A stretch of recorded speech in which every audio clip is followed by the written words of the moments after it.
Good morning children. आज बेटा हम लोग यहाँ पर स्पीड और वेलोसिटी पे बात करते हैं। Speed and velocity. सबसे पहले हम स्पीड पे बात करेंगे कि स्पीड क्या है, राइट। इससे पहले हम सबसे पहले लेते हैं बेटा यूनिफॉर्म स्पीड। यूनिफॉर्म स्पीड क्या है? देखिए यूनिफॉर्म स्पीड मतलब हुआ कि अगर आप सेम टाइम इंटरवल में इक्वल डिस्टेंस कवर करते हैं, मतलब जैसे आप 1 सेकंड में 5 मीटर से जाते हैं, अगले 1 सेकंड में फिर 5 मीटर जाएं, अगले 1 सेकंड में फिर 5 मीटर जाएं, तो आप देखिए क्या है, सेम टाइम इंटरवल यानी 1 सेकंड 1 सेकंड 1 सेकंड में आप बराबर दूरी तय कर रहे हैं, तो इसका मतलब है आपकी स्पीड यूनिफॉर्म है। इसमें डायरेक्शन से कोई लेना देना नहीं है, आप किसी भी डायरेक्शन में बाएं दाएं चल सकते हैं, बस तय की गई एक्चुअल पाथ को हम 5 मीटर बोल रहे हैं। तो if particle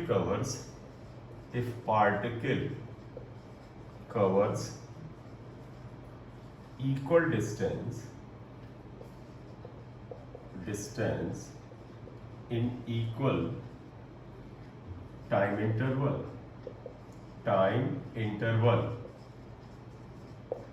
then it is called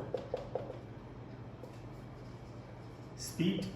आप इसे यूनिफॉर्म स्पीड, आप इसे यूनिफॉर्म स्पीड कहेंगे। क्लियर बेटा? इक्वल टाइम में इक्वल दूरी तय करें तो स्पीड आ जाएगा, ये आ गया। अगर आप समझना चाहें तो हम बना भी सकते हैं। देखिए यहाँ पर क्या, मान लीजिए टाइम t इक्वल टू 0 यहाँ है, t इक्वल टू 1 सेकेंड यहाँ है, t इक्वल टू 2 सेकेंड है, t इक्वल टू 3 सेकेंड है, ये सब सेकेंड्स में टाइम ले रहे हैं। यहाँ से यहाँ तक आने में मान लेते हैं इसको 5 मीटर की दूरी तय किया, अगले 1 सेकंड में देखो फिर 5 मीटर तय किया, फिर अगले सेकंड में 5 मीटर तय किया। तो देखो बेटा 1 सेकंड में 5, अगले 1 सेकंड में 5, अगले 1 सेकंड में 5, इसका मतलब सेम टाइम में सेम दूरी तय कर रहे हैं, तो आपकी स्पीड यूनिफॉर्म स्पीड है, राइट। तो ये इस तरह से अगर आप कभी भी किसी पार्टिकल को मूव करते हुए देखें तो आप उसे क्या कहेंगे? उसे यूनिफॉर्म स्पीड कहेंगे। अब आगे अगर हम एक और बात करते हैं कि यूनिफॉर्म स्पीड हो गया ये, अब अगला टर्म आ सकता है non uniform speed. Non uniform speed, if particle covers equal नहीं unequal different, if particle covers different distances in equal time, मतलब सेम समय में अलग अलग दूरी, जैसे आप देखिएगा, then it is called non uniform speed कहलाएगा। जैसे आप मान लीजिए ये बेटा हम डिस्टेंस ले बना रहे हैं, इसका तो ये ना समझिएगा आप सीधी लाइन में चल रहे हैं, चल भी सकते हैं नहीं भी चलेंगे, हम दूरी की बात कर रहे हैं। आपने देखा t इक्वल टू 0 से 1 सेकेंड तक चले, 2 सेकेंड तक चले, 3 सेकेंड तक अगर आप चलते हैं तो आप पाते हैं कि मान लीजिए ये दूरी आपने 5 मीटर तय किया था, यहीं तक ले लेते हैं, चलो ये था t इक्वल टू 1 सेकेंड। फिर आपने क्या किया, 2 सेकंड पे क्या किया, आपने 7 मीटर की दूरी तय कर लिया। देखो 1 से 2 सेकंड यानी अगले 1 सेकंड। फिर आपने माना कि अगले 1 सेकंड में यानी 3 सेकंड में हो सकता है आपने 4 ही मीटर दूरी तय किया। तो देखो टाइम सेम है, 1 सेकंड 5 मीटर, एक नेक्स्ट 1 सेकंड 7 मीटर यानी तेज चले, 4 मीटर अगले में। तो इसका मतलब हर निश्चित टाइम में, निश्चित समय में, हर 1 सेकंड में आप अलग अलग दूरी तय कर रहे हैं, तो इसका मतलब नॉन यूनिफॉर्म स्पीड हो जाती है। क्लियर? अब इससे इंपॉर्टेंट पॉइंट यहां पर है, वो क्या है, स्केलर क्वांटिटी है, या आप लिख सकते हैं आप इसमें चाहें, इट इज स्केलर क्वांटिटी, यहीं पर लिख लीजिएगा, स्केलर क्वांटिटी होता है, ये आप सभी जानते हैं, मतलब इसमें डायरेक्शन नहीं होती है। यूनिट भी इसका अगर यहां लिखना चाहें तो लिख सकते हैं मीटर पर सेकेंड होगा। डायमेंशनल फार्मूला अगर आप लिखना चाहते हैं तो डायमेंशनल फार्मूला इसका क्या हो जाएगा, LT-1 याद है, राइट। तो ये तो आपकी स्पीड और इसकी बात आ गई। अब अगला हम बात करना चाहते हैं एवरेज स्पीड क्या है, और ये बड़ा इंपॉर्टेंट है, तो हेडिंग दीजिएगा एवरेज स्पीड। एवरेज स्पीड, आप वी एवरेज लिखिए, एरो मत लगाइएगा, एरो का लगाने से वेक्टर हो जाता है, ये स्केलर है, अभी आपको बताया। एवरेज स्पीड क्या है, देखो बेटा छोटी क्लास में आपने पढ़ा था, एवरेज स्पीड का बस वही एक फार्मूला है, आपकी सारी प्रॉब्लम को निकाल के लाएगा, और वो जानते क्या है, total distance upon total time. तो average speed is equal to total distance upon total time, आप ये मान सकते।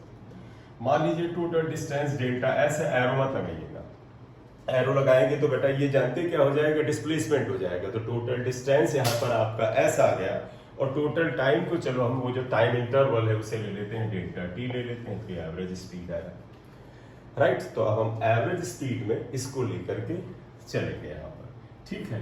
तो अगर इसी जगह पर हम एवरेज स्पीड में आ जाए, अगर इसके ऊपर बेटा न्यूमेरिकल करेंगे, इंस्टेंटेनियस स्पीड क्या आ जाएगा, इंस्टेंटेनियस स्पीड, इसे सिर्फ बी से लिखेंगे, एरो नहीं लगाएंगे, एरो लगाने से वो वेक्टर हो जाता है, यानी वेलोसिटी हो जाता है। इंस्टेंटेनियस का मतलब समझे, क्षणिक, हिंदी में क्षणिक कहते हैं। जैसे आप गाड़ी चला रहे हो, आप जा रहे थे, आप अगले 5 सेकंड तक गाड़ी चलाते हैं, तो किसी 1 सेकंड पे, जैसे आपने शुरू किया, आप कहोगे सर शुरुआत में मेरी स्पीड 40 किलोमीटर पर आवर थी, अगले 1 सेकंड पे हमने देखा तो स्पीड 30 किलोमीटर पर आवर है, अगले पे देखा तो शायद 32 हो गई। तो जो एक खास सेकंड पर, हालांकि सेकंड से भी छोटा टाइम ले सकते हैं, एक खास इंस्टेंट पर जो आप स्पीड देखते हैं उसे हम कहते हैं कि वो इंस्टेंटेनियस स्पीड है। तो सेकंड का मतलब समझिएगा, या इंस्टेंट का मतलब समझिएगा, जो टाइम इंटरवल था 1 सेकंड, उसको हमने धीरे धीरे कम करना शुरू किया। हमने कहा 1 सेकंड से छोटे टाइम में देखो, छोटे टाइम पे छोटे टाइम पर। तो इसका मतलब जब आप इंस्टेंटेनियस स्पीड लेंगे तो आप लिखेंगे if delta T is tending towards zero, मतलब ये जो टाइम इंटरवल है ये अगर जीरो की तरफ जा रहा है, जीरो की तरफ जाने का मतलब क्या हुआ है, इट इज बिकमिंग स्मॉलर, अगर स्मॉल होता जाता है, देन स्पीड इज कॉल्ड, या एवरेज स्पीड इज कॉल्ड, तब आपकी जो एवरेज स्पीड है इज कॉल्ड इंस्टेंटेनियस स्पीड। और हम इसे ऐसे लिखेंगे, देखना बेटा, इंस्टेंटेनियस स्पीड जानते क्या होगा, डेल्टा टी को हमें जीरो की तरफ टेंड कराना। जीरो की तरफ टेंड का मतलब हो अप्रोचिंग टुवर्ड्स जीरो, यानी उसकी वैल्यू छोटी छोटी छोटी होती जा रही है, और इतनी छोटी कि वो लगभग शून्य की तरफ जा रही है। तो इसके लिए हम यहाँ लिमिट लगाएंगे। लिमिट का मतलब कोई बड़ा भारी भरकम नहीं, लिमिट का मतलब हमने एक कंडीशन लगा दी, क्या, कि जो डेल्टा टी है उसकी अपनी एक लिमिट है। लिमिट का मतलब हद, उसकी हद है कि ये जीरो की तरफ जा रहा है, यानी बहुत छोटा है, और तब आप इसे delta S upon delta T लिखिएगा। और ये सीख लीजिए, अगर हम लिमिट को हटाते हैं तो डेल्टा को डी से रिप्लेस कर देते हैं, तो ये D S upon D T आ जाता है, डेल्टा को डी से। और जब भी आप डिस्टेंस एस को डिफरेंशिएट, इसे आपने पढ़ा है डिफरेंशियल कैलकुलस में, यानी कि if you differentiate distance s with respect to time then you will get speed, आपको स्पीड मिल जाती है, करेक्ट, ये आ गया। This is called instantaneous speed. हालांकि हमें इसके ऊपर बहुत सारे सवाल करने हैं, तो अब हम वापस आएंगे एवरेज स्पीड पर कुछ सवाल करने के लिए, और उसके लिए हम क्या करेंगे, 2 खास तरह की कंडीशंस को यहाँ फॉलो करेंगे। तो हेडिंग दे दिएगा बेटा, फिर वापस आते हैं एवरेज स्पीड। एवरेज स्पीड में हम 2 चीजें निकालेंगे बेटा, एक निकालेंगे time average speed, time average speed, और दूसरा निकालेंगे स्पेस। स्पेस को आप डिस्टेंस भी कह सकते हैं, डिस्टेंस एवरेज स्पीड, राइट। ये देखो, हम जब भी एवरेज निकालते हैं 2 तरीके अपनाते हैं। जैसे मान लीजिए आप अपने घर से 20 किलोमीटर कहीं पर गए, और वहां तक जाने में 20 किलोमीटर तक जाने में आपको मान लेते हैं 1 घंटा लगा, तो एवरेज आप अपना ऐसे बताते हैं क्या, कि यार 1 घंटा वहां तक लगा मुझे जाने में। तो तुम कई बार कहते हो यार शुरू में 15 मिनट बहुत जाम था, हमारी गाड़ी धीमे चल रही थी, यानी 15 मिनट हमारा एवरेज गाड़ी का जो आ रहा तो शायद 10 किलोमीटर पर आवर आ रहा था।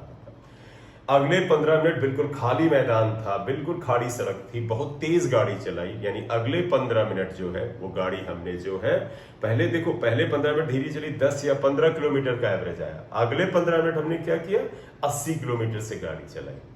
फिर आप कहते हो फिर आखिरी आधे घंटे में फिर थोड़ा सा शहर के नजदीक पहुंचे, थोड़ा सा जाम था, फिर हमारी स्पीड 25 किलोमीटर के पास आ गई। तो आपने क्या किया, पहले 15 मिनट में 10 किलोमीटर की स्पीड का एवरेज आपका आ रहा था, अगले 15 मिनट में 80 का आ रहा था, अगले में 25 आ रहा था। तो आप देखो पूरी की पूरी जर्नी को आपने समय में डिवाइड कर दिया और एवरेज निकाला। इसे हम टाइम एवरेज स्पीड कहते हैं, क्योंकि टाइम में आपने बांटा। वहीं कई बार आप क्या करते हैं कि आपको जाना 20 किलोमीटर था, टाइम 1 घंटे लगा, तो आप ऐसे कहते हैं क्या कि हम पहले 10 किलोमीटर तक जब चले तो हमारी स्पीड कम थी। पहले 10 किलोमीटर बाद देखा तो आ रहा था कि हमारी एवरेज स्पीड 30 किलोमीटर आ रहा। हमारी गाड़ी वो दिखा रहा था स्पीडोमीटर कि भैया आधा घंटा हो गया है और आपकी स्पीड लगभग 30 आई है। लेकिन अगले आधे घंटे तक हमारी जो स्पीड थी वो हमने बढ़ा दी और बड़ी तेज कर दी, और उसको बढ़ा करके हमने जो भी हुआ, मान लीजिए 70-80 जो भी किया वो किया। तो आपने यहां पर क्या किया, जो आपका दूरी था 10-20 किलोमीटर का, उसमें आपने दूरी के अनुसार एवरेज निकाला कि 10 किलोमीटर इतने से चले, अगले 10 किलोमीटर इतने से चले, तो इसे हम डिस्टेंस या स्पेस एवरेज स्पीड कहते हैं। दोनों बड़े इंपॉर्टेंट हैं। पहले टाइम एवरेज स्पीड पढ़ेंगे, राइट। तो सबसे पहले हम बात करने जा रहे हैं टाइम एवरेज स्पीड, और दोनों इंपॉर्टेंट है। या तो हेडिंग देंगे टाइम एवरेज स्पीड, ये हम ले रहे हैं टाइम एवरेज स्पीड। देखो टाइम एवरेज स्पीड में हम ऐसे ले रहे हैं, क्वेश्चन से उठा लेते हैं या एक स्टेटमेंट लेते हैं। लिखो, if a particle moves with speeds v1 v2 dash dash dash vn in time intervals t1 t2 dash dash dash tn। ये तो एक पार्टिकल है बेटा, इतनी स्पीड से चलता है इतने टाइम तक, इतनी स्पीड से चलता है इतने टाइम तक, और इतनी स्पीड से इतने टाइम तक। एन टुकड़े हमने कर लिए छोटे छोटे। एवरेज स्पीड क्या आएगा, देयरफॉर वी एवरेज क्या आएगा, देखो total distance upon total time. Total distance क्या हुआ, आप जरा सा एक मिनट इसका एक ऐसा करते हैं, डायग्राम बनाते हैं ये, और ध्यान देना क्या आ रहा। देखो टोटल डिस्टेंस में क्या है, पहले आप v1 स्पीड से चले, यहां तक चले, आपको टाइम t1 लगा और आपने कुछ दूरी s1 तय की, ये दूरी s1 तय की। फिर यहां तक गए, देखो यहां पर टाइम t1 लगा था यहां तक, फिर यहां तक गए, टाइम आपको t2 लगा, स्पीड v2 थी, आपने डिस्टेंस s2 तय की। फिर इसी तरह से आगे गए, डिस्टेंस s3 तय किया, हालांकि हमने s3 नहीं लिया, चलेगा। इसी तरह से लास्ट में गए और आपने यहां पर डिस्टेंस sn तय किया, और मान लेते हैं यहां से यहां तक जाने में जो वेलोसिटी vn थी और टाइम tn लगा, जो हमने डायग्राम में बनाया। तो देखो बेटा, t1 टाइम में इतनी स्पीड से चले, t2 टाइम में इतनी स्पीड से चले, tn टाइम में इतनी स्पीड से चले। डिस्टेंस देखिएगा यहाँ पर, डिस्टेंस यहाँ पर sn आ रहा है। एक चीज आप सभी लोग जानते हो बेटा कि speed equal to distance upon time होता है, तो distance equal to speed into time होता है। तो देखो distance equal to speed into time. देखो बेटा, ये डिस्टेंस आएगा स्पीड इनटू टाइम, यानी आप इसे लिखोगे v1 t1। ये डिस्टेंस आएगा स्पीड इनटू टाइम, इसे लिखोगे v2 t2। ये अगर आप यहाँ लिख लें, मान लीजिए t3 हुआ, हालांकि हमने स्टेटमेंट में नहीं लिखा है, ऑब्वियसली बात होगा, तो that is v3 t3 and so on. यहाँ पर स्पीड v3, ये हो जाएगा बेटा vn tn। हम कहां से लिख रहे हैं, इससे, distance equal to speed into time. अब आप देखो, अगर टोटल डिस्टेंस लिखें तो क्या आएगा, s1 plus s2 plus s3 plus sn। आप डैश डैश कर रहे हैं, तो देखो s1 plus s2 dash dash dash plus sn upon total time क्या होगा बेटा, t1 plus t2 plus tn। ये आ गया। अब आप ऐसा करो, इसकी जगह पर ये values v1 t1 v2 t2 ये सब आप यहाँ पर वैल्यूज रख दो। अगर हम ये वैल्यूज रखते हैं तो आप देखिएगा ये क्या आ जाता है यहाँ पर एवरेज। ये जो एवरेज आया, आप देखो क्या आएगा, v average equal to s1 को लिखोगे बेटा v1 t1 v2 t2 v3 t3, v1 t1 plus v2 t2 plus vn tn upon t1 plus t2 plus tn। ये फार्मूला आप थोड़ा सा अगर टाइम एवरेज स्पीड के लिए अगर इसे याद भी करते हैं तो आपको मदद मिलती है, और अगर डायरेक्ट भी लगा देते हैं तो हमें चलता है, क्योंकि कई बार बच्चा बहुत ज्यादा होता है ना कंसेप्चुअली इतना नहीं चलता, लेकिन मैं प्रेफर करूंगा कंसेप्चुअली चले। ये आया। तो आप इस फार्मूले को अगर आप याद रखते हैं तो बुरा नहीं है। चलो हम इसमें एक काम करते हैं, 2-3 बड़े इंपॉर्टेंट केस लेते हैं। पहला लेते हैं केस 1। ये केस 1 में लेते हैं, if T1 equal to T2 equal to 2n is equal to T let. इसका मतलब क्या हुआ बेटा, जो पहला दूसरा तीसरा सब टाइम है सब बराबर, तो अगर सारा टाइम बराबर है तो अगर हम इसको रखें तो देखो ये क्या आएगा, V एवरेज इक्वल टू क्या आ जाएगा, देखो यहां पर T रखें तो देखो आएगा V1T plus V2T dash dash dash plus VNT upon T plus T dash dash dash plus कितनी बार ले गए, n टाइम्स। आप इसे n टाइम्स ले जाए। आप जरा यहां देखिएगा फिर से, t को कॉमन निकाल लीजिएगा, v1 plus v2 plus vn upon, देखो t को 2 बार जोड़े तो t प्लस t 2t होता, 3 बार 3t, n बार जोड़ेंगे तो क्या होगा, nt होगा। t कैंसिल करिए, v एवरेज बेटा अब आ जाता है v1 plus v2 plus vn upon n। ये एवरेज स्पीड का फार्मूला हुआ। और गौर से देखो बेटा, छोटी क्लास में भी आपने पढ़ा है क्या, अगर 1 और 2 को जोड़ के 2 से डिवाइड के, जैसे 1 प्लस 2/2, तो इसे हम क्या बोलते हैं, मीन एवरेज। अगर आप 3 अंक को जोड़े 1 2 3 या 1 2 5, तो 3 अंकों को जोड़ के 3 बार डिवाइड करें, 4 अंकों को जोड़े 4 बार डिवाइड करें, n अंकों को जोड़े n बार डिवाइड करें, तो इसे हम मीन कहते हैं, एवरेज कहते हैं। और ये जो मीन है इसे हम क्या बोलते हैं, अर्थमेटिक मीन। अर्थमेटिक मीन ध्यान रखना, AM बोला जाता है एवरेज ही, क्योंकि जब हम मैथ्स में बेटा 3 तरह के मीन होते हैं, arithmetic mean, geometrical mean and harmonic mean. तो तुम याद रख सकते हो कि टाइम एवरेज स्पीड जो होता है, अगर इक्वल टाइम इंटरवल होता है तो अर्थमेटिक मीन के बराबर होता है। क्लियर, ये है, और ये बड़ा इंपॉर्टेंट है। इसमें हम केस 2 अगर ले लें तो हम ऐसे भी कर सकते हैं, जरा ध्यान दीजिएगा। केस 2 अगर हम ले लें, हम यहीं तक रोक देते हैं, मतलब लेते हैं case 2, if particle moves with speeds v1 and v2 for time interval t1 and t2, then average speed क्या आ जाएगा, आप बोलो बेटा इसमें बताओ एवरेज स्पीड। इसी में आप यहीं तक रोक दो, n को 2 कर दोगे क्योंकि सिर्फ 2 सेगमेंट आ गए, तो आप इसे क्या लिखोगे, चलो जनरल में आ जाओ, आप लिखोगे v एवरेज इक्वल टू, हालांकि मैंने v1 v2 time t1 t2 लिया, तो आप ऐसे करोगे ना, v1 t1 था सर, v2 t2 था। आप याद रखो जो इसके पहले स्टार वाला फॉर्मूला लिखा था, ये जब 2 ही है तो 2 पे रोक दो, अपॉन नीचे याद करो t1 प्लस t2। बेटा 3 पे हो तो 3 पे रोक देना, v3 t3 यहां पे रोक दो। फिर यहां पे लो बेटा, if t1 equal to t2 equal to t let, ये मान, तो आप बताइएगा क्या आ जाएगा, v एवरेज कितना आ जाएगा, ये आ जाएगा, देखो v1t plus v2t upon t plus t, ये आएगा। तो अब ये क्या होगा,